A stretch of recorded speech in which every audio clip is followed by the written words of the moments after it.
જિલ્લાના નવા પ્રમુખ તરીકે રંજનબેન જીવાણીની પસંદગી કરવામાં આવી છે, જ્યારે ઉપપ્રમુખ પદની કમાન પરેશ હિરપરાને સોંપવામાં આવી છે। આ સાથે જ સુનિલ રાઠોડ કારોબારી સમિતિના ચેરમેન બન્યા છે અને પ્રદ્યુમનસિંહ ઝાલાની શાસક પક્ષના નેતા તરીકે નિમણૂક કરવામાં આવી છે।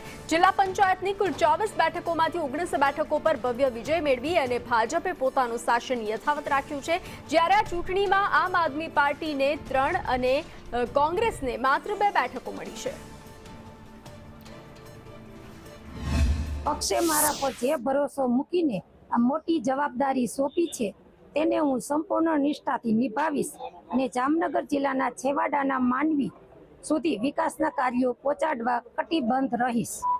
પક્ષના વરિષ્ઠ નેતાઓના માર્ગદર્શન હેઠળ સંગઠનને સાથે રાખીને અને સરકારની તમામ જનકલ્યાણકારી યોજનાઓને જામનગર જિલ્લાના ગામડાઓ સુધી સચોટ રીતે પહોંચાડવી એ જ મારી પ્રાથમિકતા રહેશે।